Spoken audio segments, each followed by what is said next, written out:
The second part is about that story coming to an end. That's a recent story.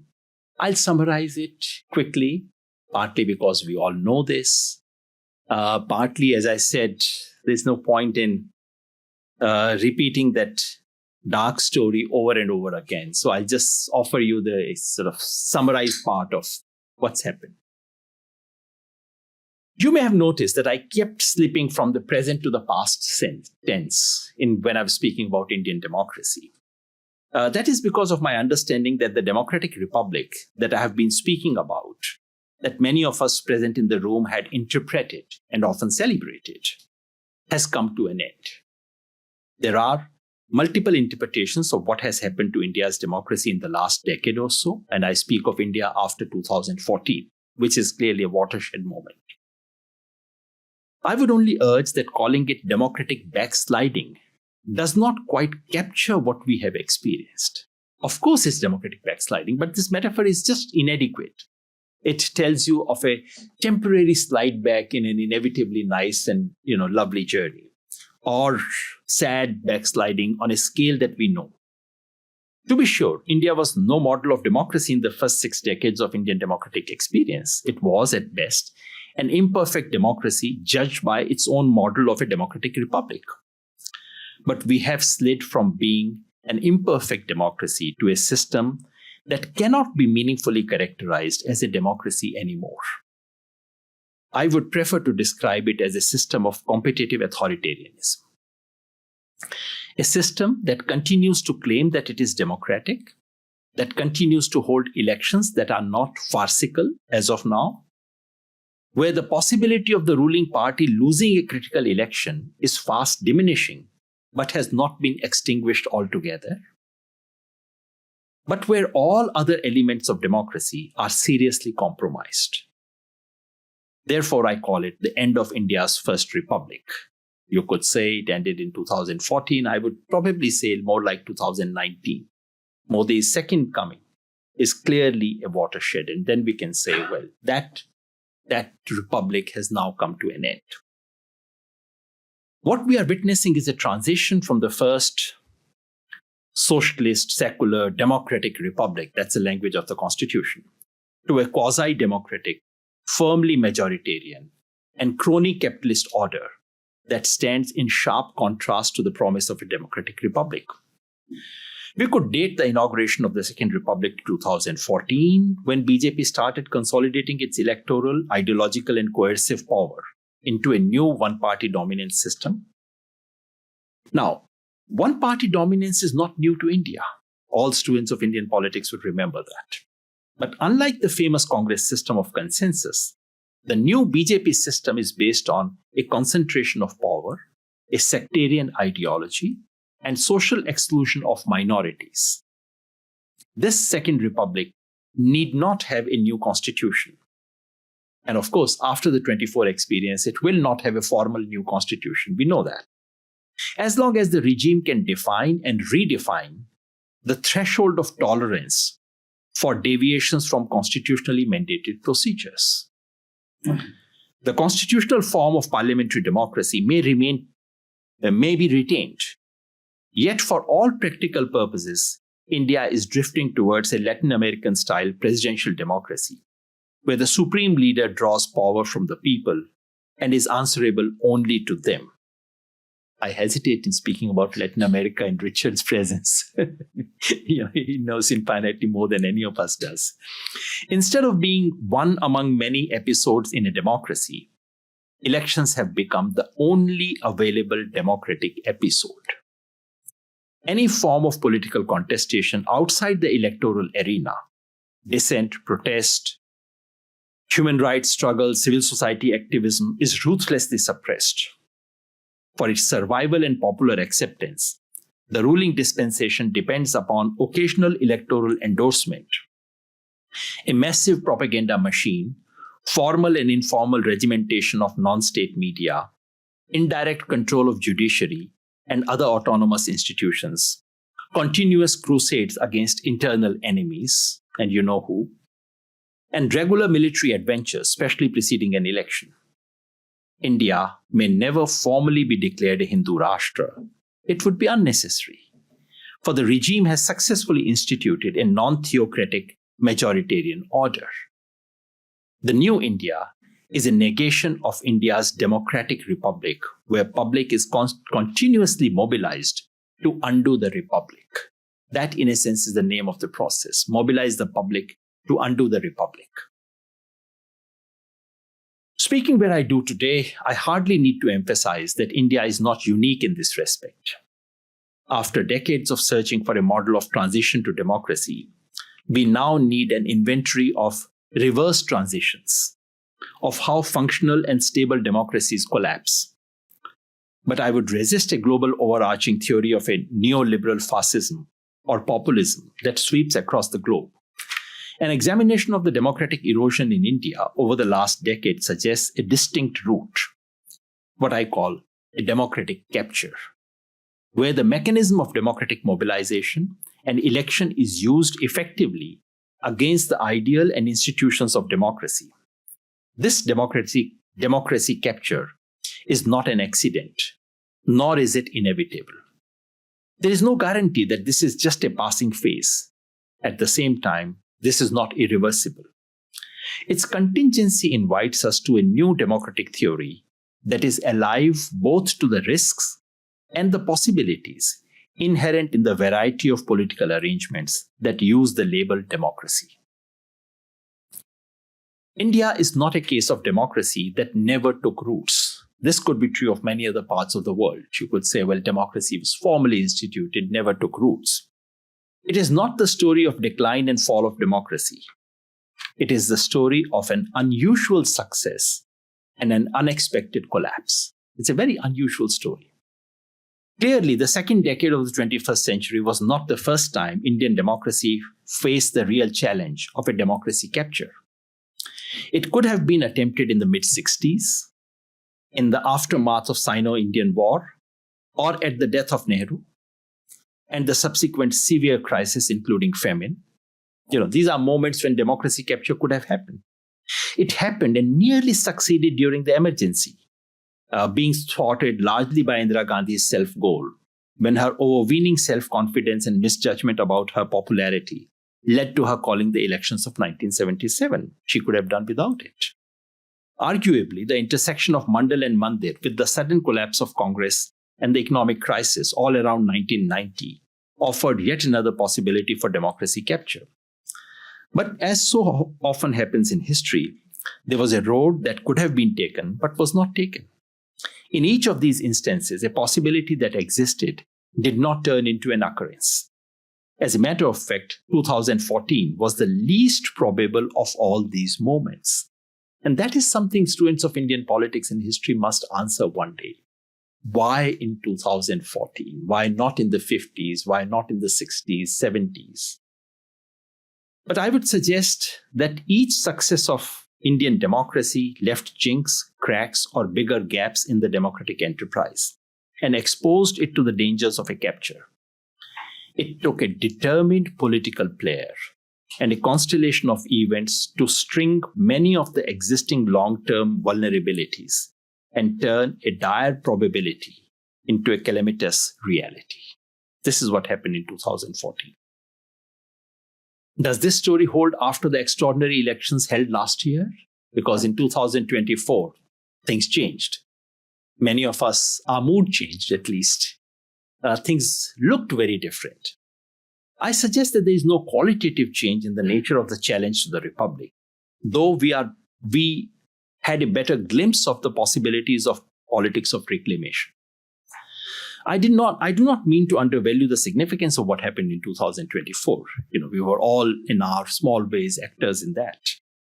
After all, the election was about seeking public endorsement for dismantling the Republic. That is what was at stake in 2024. In that sense, this was not an election, but a plebiscite.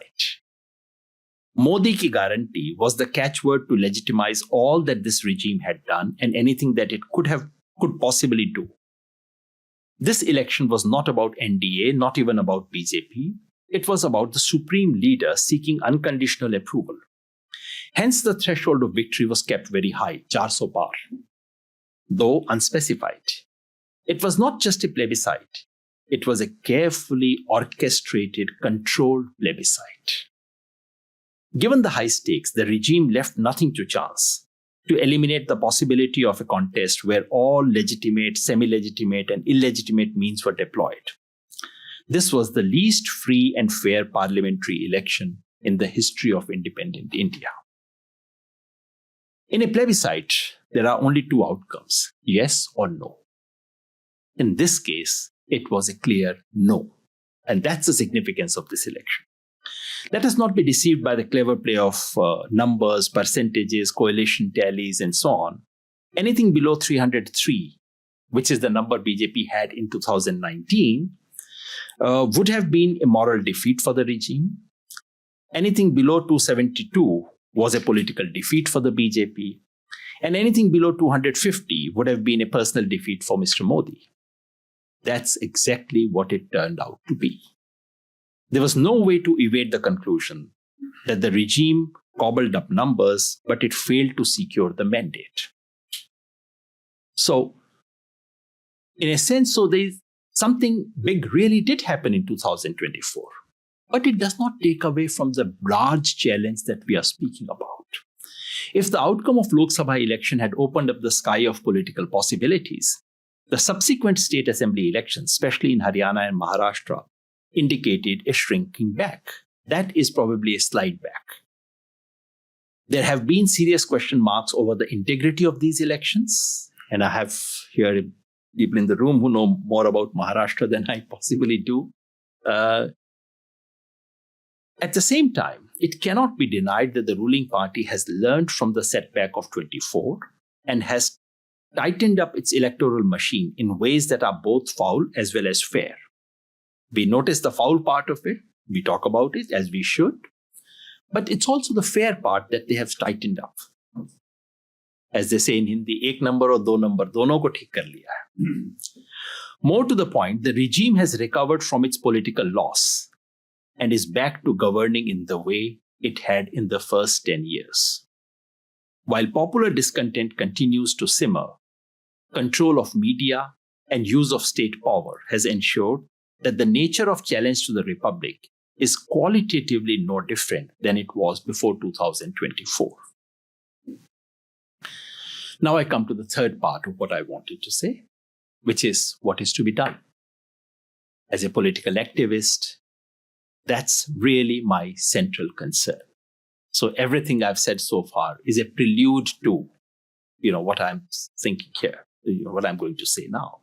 And that's something where I would really wish to learn, invite suggestions, because it's not merely about getting an argument right.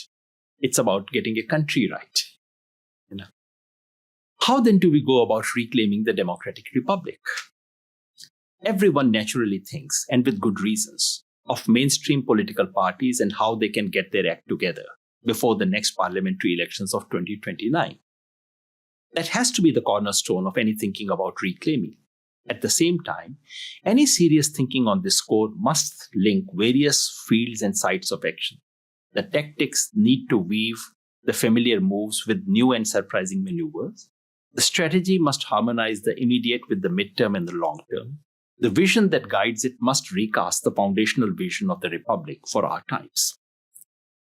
So there are three levels at which we need to see this. One is immediate political, electoral political. Second is underlying social, creating a social bloc. And third is the deepest, which is cultural and ideological. So something needs to be done at all these three levels to combat the challenge that the Republic faces. Let's begin with the most visible and obvious issue of electoral alternative in the party political arena. To my mind, notwithstanding the serious setback to the opposition in the recent state assembly elections that I alluded to, that does not erase the basic lessons that we had learned in 2024. That there is considerable, if latent, popular unease, if not resentment, that has been building up for quite some time. That remains. That people are waiting for an alternative that appears somewhat credible. That remains. That Indian voters would not willingly accept their right to choose and not willingly give away their right to choose and punish their rulers. That's something I discovered in Bharat Jodo Yatra and later after that. All this still holds.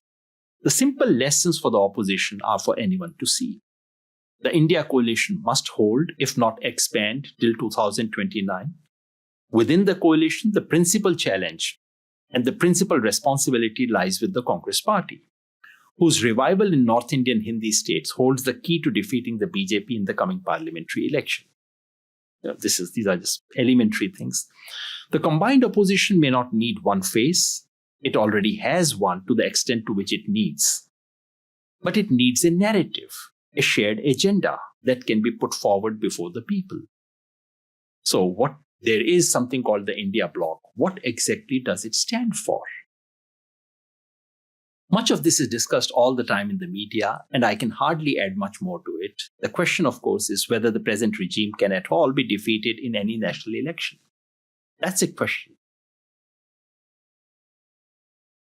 Given the extent to which electoral process has been compromised, that's a tough question, and not limited to the much hyped debate around the electronic voting machines. Unfortunately, every debate about electoral irregularity immediately reduces to EVMs. Somehow it triggers all kinds of fancy things in our mind. All our science fiction stories start playing and all kinds of things begin to happen. As a result, I'm not saying I'm not ruling out the possibility of EVMs being tinkered. All I'm saying is that there are so many things happening right in front of our eyes, which doesn't require any of those things. What happened to the voters list in Maharashtra? What happens to the enormous, unimaginable amount of money that has been poured in Maharashtra election? Someday Professor Rana Day or someone should just give us a sense of how, the stories I've heard are, beyond astounding. So, voter list, money, straightforward buying of opposition candidates, right down to buying their booth agents, the media, control over mass media, misuse of state machinery at every stage of the electoral process. And I'm sad to say, the diminution of the Election Commission of India as an independent institution. I say that with a lot of pain, because there was a time when I would come and speak about the integrity of Indian elections and how Indian elections could teach a lesson or two to the rest of the world. And I must say, I did take some vicarious pleasure after the Florida episode and said that, maybe Indian Election Commission could take over the American elections and run it better. Now the joke is on us. Sadly, the Election Commission of India doesn't seem to be an institution which can be trusted. And we have opinion polls that are now regularly showing just fall in levels of trust in Election Commission. There's some evidence of serious erosion of public trust in these institutions. Notwithstanding all that, the fact remains that the regime needs to prove, and not just to the world outside, its popularity in what it must present as a fair elections. That continues to be the constraint under which the regime. So it's not Russia. You cannot hold Putin-like elections in India and get away with it. Still, you have to persuade the people that what happened was more or less fair. That's a constraint that remains valid and gives us some hope. Elections may not be the principal arena of political contestations, but they remain a relevant arena still. But let me focus more on the other two dimensions, which we don't talk about, because this one is talked about endlessly in the media. Let me focus on two other arenas of action to reclaim democratic republic: contestations on the street and those in the realm of ideas. Needless to emphasize, when I say street, contestation on the street, suddenly all kinds of strange imaginations start playing in people's mind. The contestation that I speak of here are democratic, peaceful, and constitutional protest movements. The word resistance itself now looks like such a strange word that it can be twisted into anything. And given that this is being live cast, I always remain aware of the possibility of any 20 seconds being taken out of this and converted into this. And this is not imaginary. This has happened to me at least twice. 10 seconds taken out and converted into, all kinds of weird stories. So we are speaking only here of peaceful, democratic, and constitutional protest movements. My sense is that the thrust of counter-hegemonic action needs to be on the proactive mobilization of two central issues and two key constituencies. Issues of social justice and regional equity. And two constituencies, namely farmers and the unemployed youth. I'm not here talking about those who face the brunt of the system. I'm not speaking here of the social groups which have experienced highest oppression. That, needless to say, in this regime are the Muslims, minorities, who have been effectively reduced to a second-rate citizenship in India today. Just 10 days ago, was it 10 days ago? Terrorists pick up people on the basis of religion. They pick up Hindus, kill them. This invites in nationwide outrage, just as it should. But almost every second day, you have instances of people being picked on the basis of their religion, being lynched, houses bulldozed, denied right to practice their profession, denied a room, a house. And now it has stopped making any news whatsoever. It is normal. So, but my focus right now is in identifying what are the sources of resistance. Where does effective counter-hegemonic pressures can come from? Two issues and two social constituencies I mentioned. One is caste-based social justice.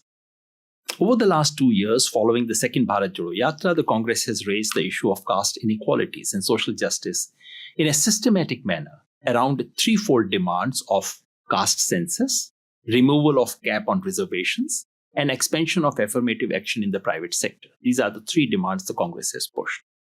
And as you know, just day before yesterday, when I was in Providence, I hear that the government of India has accepted the demand for caste census. This decision can be of momentous significance in this respect. While it demonstrates the BJP's assessment that it can appropriate the social justice agenda, this can also open up a new window to a more vigorous politics of social justice. If the opposition can accommodate the demands of most disadvantaged groups within the SC/ST and OBC, and can create a connect with the Muslims who have been reduced to the level of second-rank citizenship, this could constitute the core of a social bloc of the bottom of the pyramid that can take on the present regime. So what we really need is to think of a social bloc. That's one issue, social justice and caste. The other issue that offers space for resistance is that of regionalism. While the BJP has made inroads in the south and the east and the northeast, these regions are not fully incorporated in the hegemonic fold as yet. Recent debates around the imposition of Hindi have demonstrated the depth of popular resentment and the power of regional pride. All this, in fact, there was another debate in Maharashtra as well, not just in Tamil Nadu. All this could come to a head if the regime decides to go for a fresh delimitation. That's a very big issue coming up in Indian democracy. Following the census, because following the 2026 census, the constitutional requirement as it stands today is that fresh allocation of seats has to take place. And if the fresh allocation of seats takes place according to population, it would mean a radical restructuring of balance of power between the north and the south. This could be a pivotal moment leading to reconfiguration of political forces and voters' loyalties. So these are two issues which need to be where a lot of action needs to happen, where there's a promise of something happening. In the medium run, the challenge is to create a social coalition that can take on the present regime. Who are the components of that social coalition? Apart from the things that I've already mentioned. If there is one class whose objective interest almost entirely matches the political project of counter-hegemony, it is the farmers. Structural contradiction of the economy make it impossible to incorporate and retain farmers into the fold of the new hegemony. The agrarian crisis, a combination of economic, ecological, and existential crisis, has been around for a long time. But an overlap of climate, market, and policy-induced disasters has pushed the agrarian crisis to a flashpoint. This is what led to the historic farmers' movement, something in which I had the honor of participating. Of late, there are signs of revival of the farmers' movement.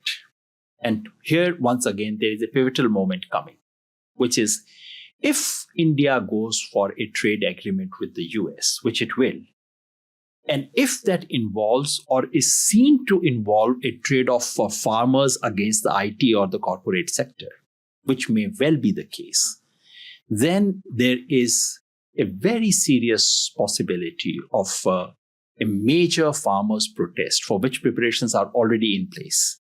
A major farmers' protest happening in the country. This would, of course, require a historic project of uniting farmers' movements across different regions, varying crop patterns, different classes, both genders, various ideological shades, and conflicting charters of demand. This is what has kept farmers fragmented. Farmers' movement, the famous farmers' movement, partly compensated for that. But the task still remains. Thus, the political challenge for the farmers' movement is to become an all-encompassing movement for regeneration of rural India. Such a movement can be the vanguard of counter-hegemonic politics to defend the republic. Unemployed youth are at once more powerful and more difficult agents of counter-hegemony at this point in history. It's a very special category.